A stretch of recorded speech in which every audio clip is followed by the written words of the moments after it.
that terrible war had ended, people played almost frantically. Mother and father were either dressing to go out to a party or the theater or the opera, or they were preparing to have friends come in. I was on the fringe of that world, a child isolated in my own room, but aware of and taking for granted the music, the laughter, the conversation going on in the rest of the apartment.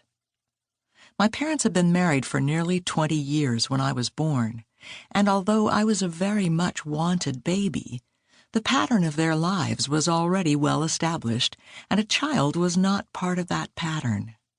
So I had my own, with which I was well content, reading and rereading, writing stories and poems, illustrating my stories with pencil and watercolors, playing the piano, living far too much in an interior dream world.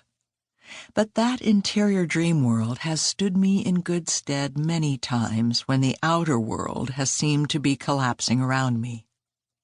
After my childhood in New York came a time of wandering about Europe, trying to find air clean and pure enough for my father's damaged lungs.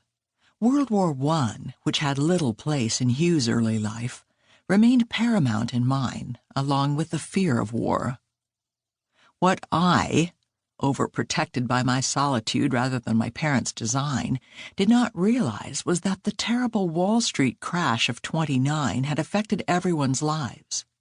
More imminent was the fact that my father was in the hospital with pneumonia, that my mother could not hide that she was frantic with anxiety.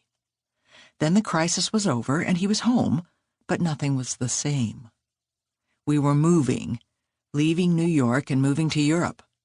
The doctors had recommended a sanatorium in Saranac, but after the crash, with its consequent depression, my parents could not afford Saranac. The standard of living in the French Alps, where the air was clean and clear, was much lower than the standard of living in the United States. Depression had closed down most of the great resort hotels. There were no beautiful people, and the world was a war away from the jet set. Most of the available pensions around the emptied resort hotels had no indoor plumbing and no running water, but the air was the clean, dry air the doctor had recommended. If we stayed in New York, my father would be prone to another attack of pneumonia, which might well be lethal. We had to move away from everything I had known. How my parents must have missed the opera, the theater, the parties that had been so much a part of their lives in New York. But they shielded me, in their Olympian way, from feelings which must have bordered on desolation. Our first home after we sailed from New York was, strangely enough, a chateau. My parents were planning to have the summer in the French Alps with another family, also devastated by the crash. Mother told me later that the real estate agent resisted even showing them the chateau. It was in such terrible condition. But they insisted and fell in love with its ancient charm. And it was cheap. Cheap because nothing much had been done to it since the 11th century. Well, there was an ancient pull-chain water closet, but I remember the water for the day being brought to the bedrooms in big china pitchers which had matching wash bowls. There was a strange bathroom with an enormous bathtub set in a mahogany base. Under the tub was a firebox by which the water was heated. Of course, the firebox made the tub too hot to sit in, so we used it only for occasional cold baths.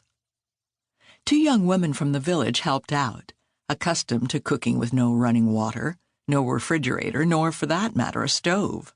It was a fireplace with a spit suitable for roasting an ox.